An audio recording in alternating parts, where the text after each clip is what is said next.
Price the Lord. Welcome to word of life. இன்றைக்கு கர்த்தர் நமக்கு கொடுக்குற ஒரு அருமையான வார்த்தை இந்த நேரத்தில் தியானிக்கலாங்க. 1 சாமுவேல் 18வது அதிகாரம் முதல் வசனம். 1 சாமுவேல் 18வது அதிகாரம் முதல் வசனம். அவன் சவுலோடே பேசி முடிந்த பின்பு யோனத்தானுடைய ஆத்துமா தாவீதின் ஆத்துமாவோடே ஒன்றாய் இசைந்திருந்தது. யோனத்தான் அவனை தன் உயிரை போல சிநேகித்தான். எவ்வளவு அருமையான அந்த அன்பான வார்த்தைகள். இந்த சம்பவம் நமக்கு தெரியும். பெலிஸ்தர் இஸ்ரவேலரோடு யுத்தம் பண்ண வராங்க. சவுல் ராஜாவாக இருக்கிறார். அப்பொழுது கோலியாத் ஒரு ராட்சத வீரனாக இருக்கிறார். அவர் இந்த மாதிரி சொல்கிறான், உங்களில் ஒருவனை தெரிந்தெடுத்து கொள்ளுங்க, அந்த ஒருத்தன் என் கூட சண்டை போடணும். நான் ஜெயிச்சிட்டேன்னா பெலிஸ்தராகிய எங்களுக்கு நீங்கள் இஸ்ரவேலராகி நீங்கள் எல்லாம் அடிமைகளாயிடணும். இல்லை உங்களிடத்துலேருந்து வருகிற அந்த யுத்த வீரன் ஜெயிச்சிட்டாருன்னா பெலிஸ்தராகிய நாங்கள்லாம் இஸ்ரவேலராகிய உங்களுக்கு அடிமைகளாயிருவோம். இதுதான் அந்த கோலியாத் சொன்ன காரியம். அப்போ சவுல் ராஜா உட்காந்துருக்கிறாரு. யாருப்பா நமக்காக போய் யுத்தம் பண்ணுவார்? அப்போ தாவீது அந்த இடத்துல வராரு. கர்த்தருடைய முகாந்திரத்தை அறிந்து கொண்டு கர்த்தர் தன் மேலே வைத்த அபிஷேகத்தை உணர்ந்து அவர் போய் கோலியாத்தை எதிர்த்து யுத்தம் பண்ணி ஜெயம் பெற்றவராய் திரும்பி வரார்.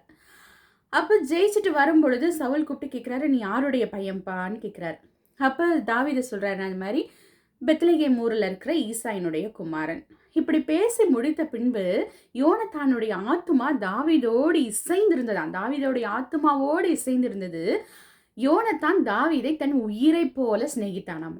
அதனால என்ன பண்ணாரு, யோனத்தான் தாவீதை தன்னுடைய பொசிஷன், நான் இருக்க மாதிரியே நீ இருக்கணும், தன்னுடைய ட்ரெஸ்ஸை கொடுக்குறாரு, தன் கையில் இருக்கிற போராயுதங்களை எல்லாம் கொடுக்குறாரு, தன்னுடைய பெல்ட்டை கூட கழட்டி கொடுக்குறாரு. அப்போ அவ்வளோ ஒரு அன்பு பாசம். ஏன்னா என்னுடைய தகப்பன் வாஞ்சித்ததை நிறைவேற்றினவன் இவன். இதே போலதாங்க யோவான் 14வது அதிகாரம் 23வது வசனத்தில் நம்ம இப்படியாக வாசிக்கிறோம். யோவான் 14வது அதிகாரம் 23வது வசனம் நான் வாசிக்கிறேன் பாருங்க. இயேசு அவனுக்கு பிரதியுத்தரமாக, ஒருவன் என்னில் அன்பாயிருந்தால் அவன் என் வசனத்தை கை கொள்ளுவான், அவனில் என் பிதா அன்பாயிருப்பார், நாங்கள் அவனிடத்தில் அவனோட வாசம் பண்ணுவோம். ஒருவன் என்னிடத்தில் அன்பாயிருந்தால் அவன் என்னுடைய வார்த்தையை கை கொள்ளுவான். நான் என்ன விரும்புகிறேன்றதை அவன் தெரிந்து கொள்ளுவான், அதன்படி நடப்பான். எப்படி சவுல் அப்படியே உட்கார்ந்துருக்கிறார், யாருப்பா நமக்காக யுத்தம் பண்ணுவா? அதே போல இயேசு கிறிஸ்துவும் யாரு இந்த நாட்களில் அழிந்து போகிற ஆத்துமாவுக்கு சுவிசேஷத்தை அறிவிப்பாங்க? யார் அந்த ஆத்துமாக்களை காப்பாற்றுவாங்க? யார் அந்த ஆத்துமாக்கள் பாதாளத்துல தள்ளப்படுவதை தடுத்து நிறுத்துவாங்க அப்படின்னு சொல்லி ஏக்கத்தோடு பார்த்து கொண்டிருக்கும் போது, ஏசப்பா நான் வரேன்ப்பா, உமக்காக நான் அர்ப்பணிப்போடு வரேன்னு சொல்லி நம்ம போய் அழிந்து போகிற ஆத்துமாக்களுக்காக ஜெபிக்கும் பொழுது, அவர்களுக்காக கர்த்தரிடத்துல பரிந்து பேசும் பொழுது, அவர்களுக்கு சுவிசேஷத்தை அறிவிக்கும் போது கர்த்தர் சொல்றாரு, நான் போய் என் பிதாவை கூட்டிட்டு நாங்கள் 2 பேரும் அவனுக்குள்ளாக வாசமாயிருப்போம்.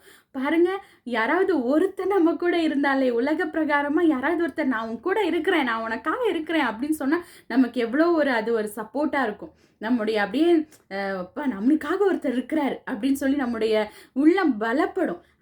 அது அப்படி மனுஷங்க சொல்லும் போதே நம்ம கொஞ்சம் அப்படி ஸ்டெடி ஆகிறோம்னா, கர்த்தர் சொல்றாரு, நான் போய் என் பிதாவையும் கூட்டிட்டு நாங்கள் 2 பேரும் உன் கூட வாசமா இருப்போம். அப்படின்னா அது எவ்வளோ பெரிய ஒரு மகிமையாக இருக்கும். அதனால இந்த நாட்களில் நம்மளால் முடிந்த அளவு, எவ்வளவு பேர் பாவத்தில் போகிறாங்க, நம்ம சுற்றிலும் பார்த்தா எத்தனையோ பாவம் பெருகி கொண்டிருக்கிறது.